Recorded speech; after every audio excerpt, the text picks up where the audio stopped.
Hello, welcome to knowledge hub. Knowledge hub के इस video में आपका स्वागत है। आज के इस वीडियो में हम जनवरी मास की राष्ट्रीय और अंतर्राष्ट्रीय खबरों को कवर करेंगे। तो बिना देरी किए हुए शुरू करते हैं आज का वीडियो।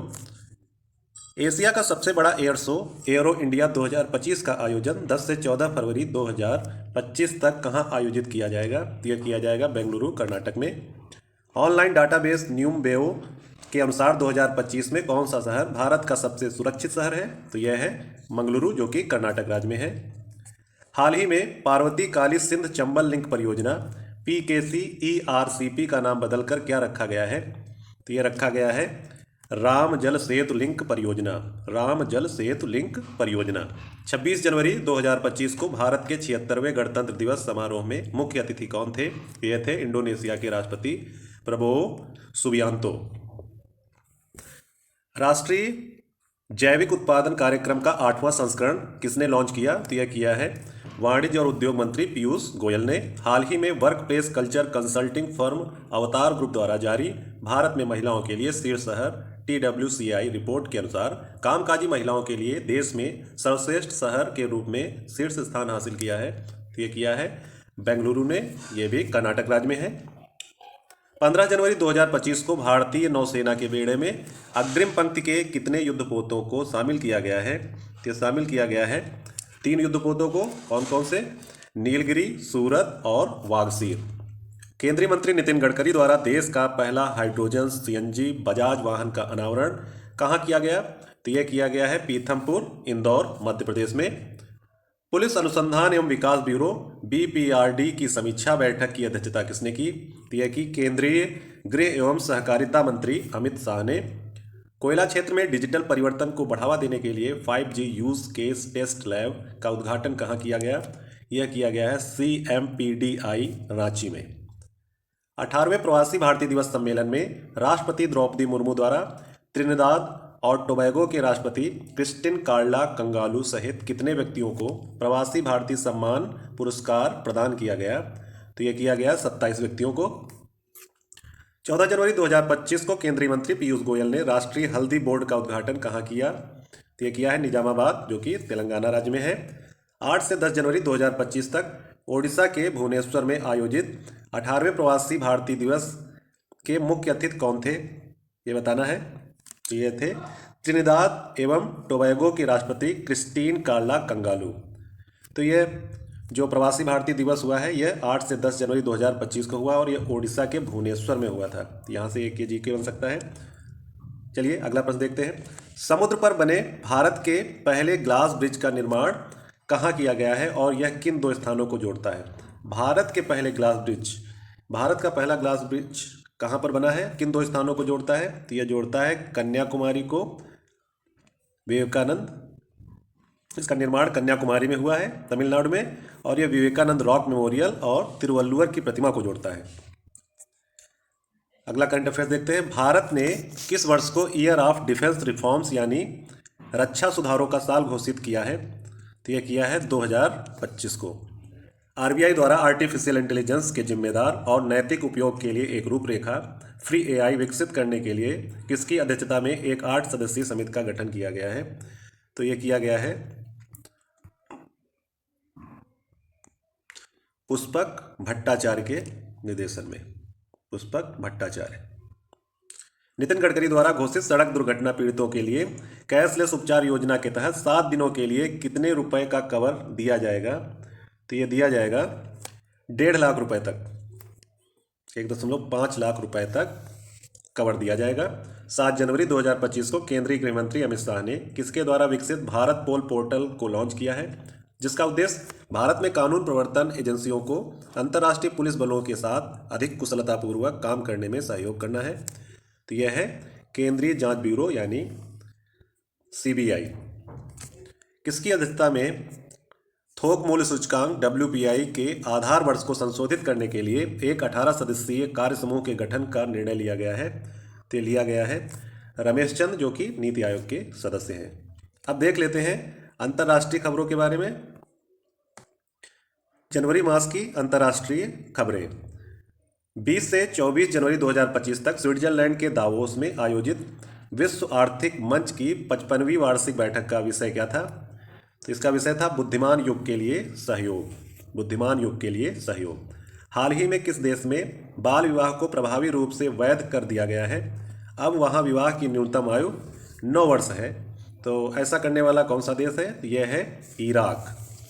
इराक देश में बाल विवाह को प्रभावी रूप में वैध करार दिया गया है। अब इसकी विवाह की उम्र है इराक में न्यूनतम 9 वर्ष। अगला करंट अफेयर देखते हैं। ऑनलाइन डेटाबेस न्यूमवेओ के अनुसार 2025 में दुनिया के सबसे सुरक्षित शहरों की सूची में पहला स्थान किसे दिया गया है? तो यह दिया गया है अबू धाबी, जो कि संयुक्त अरब अमीरात में है। सबसे सुरक्षित शहर, दुनिया का सबसे सुरक्षित शहर कौन सा है? अबू धाबी, जो कि संयुक्त अरब अमीरात में है। और यह ऑनलाइन डेटाबेस न्यूमवेओ के अनुसार है। 20 जनवरी 2025 को डोनाल्ड ट्रंप अमेरिका के किस नंबर के राष्ट्रपति के रूप में अपने दूसरे कार्यकाल के लिए पद और गोपनीयता की शपथ ली है?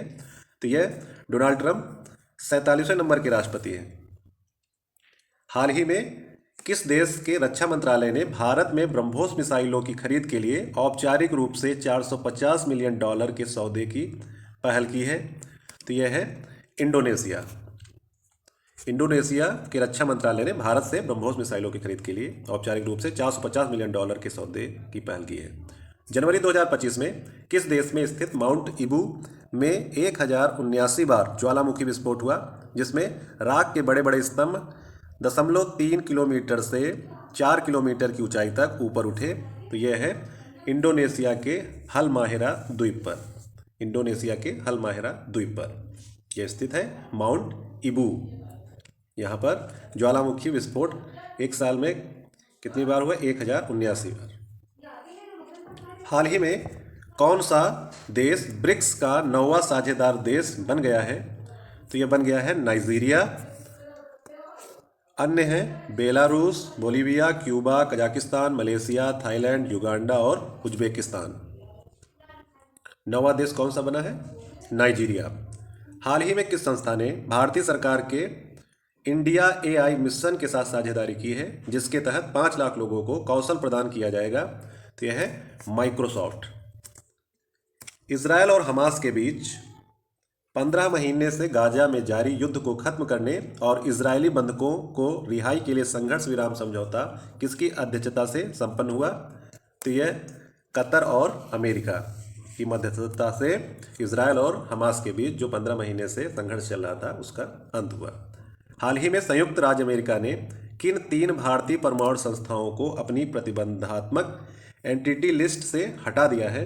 तो यह है भाभा परमाणु अनुसंधान केंद्र बार, इंदिरा गांधी परमाणु अनुसंधान केंद्र IGCAR और इंडियन रेयर अर्थ्स IRE।